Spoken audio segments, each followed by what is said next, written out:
roused Jimmy Page from his hotel suite. After several minutes searching, he discovered Page's hiding place.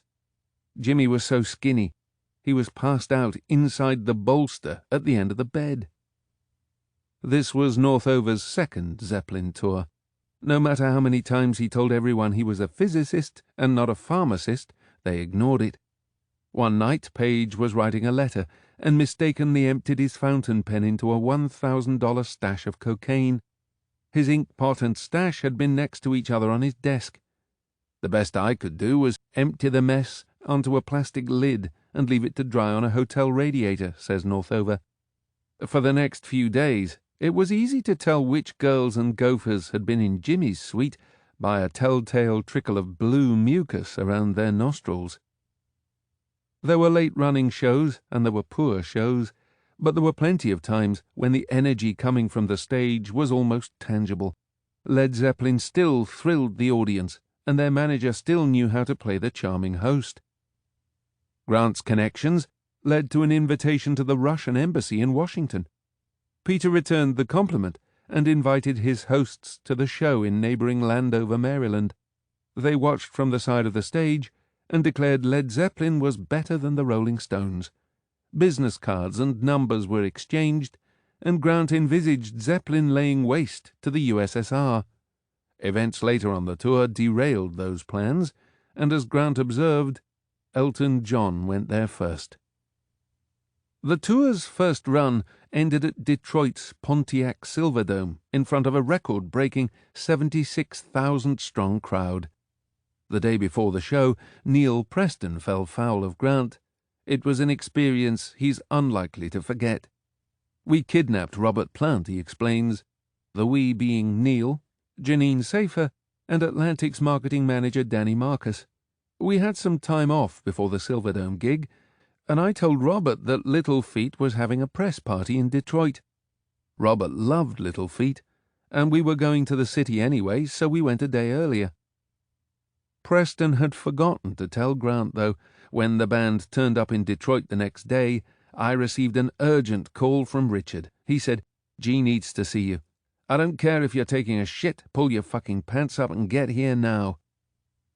After a severe dressing down, Grant told Preston he had to deliver a set of prints of John Bonham from the night's show under his door by 12 noon the next day. Grant knew it would take all Preston's ingenuity to complete his mission on time. "It was horrible," Preston says. "I tried to get anyone I knew in Detroit to make the prints for me, but they'd been up all night doing blow. I called the local newspaper, and they couldn't help. I had to get cabs everywhere, so it was at great personal expense. I managed to get the prints under the door with 2 minutes to spare. Neither Grant nor Bonham ever mentioned the pictures again." After playing the Silverdome, the touring party returned home, to wives, girlfriends, families, and some semblance of normality, although the definition of normality differed depending which band member it was. There was no respite for Grant. That Zeppelin was briefly off the road didn't excuse him from taking care of the band's every need.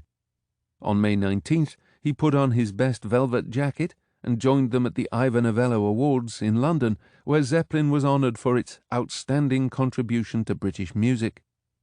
"It wasn't like all those disc awards," he said later. "That really meant something." Visitors to his Eastbourne home in the 1990s saw only one piece of memorabilia on display, the Ivor on top of the television set.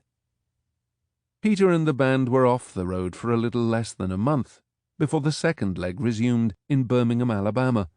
The melodrama and spectacle continued on stage and off. DJ Nicky Horn had introduced Zeppelin at Earl's Court and was now making a documentary about the group for London's Capital Radio.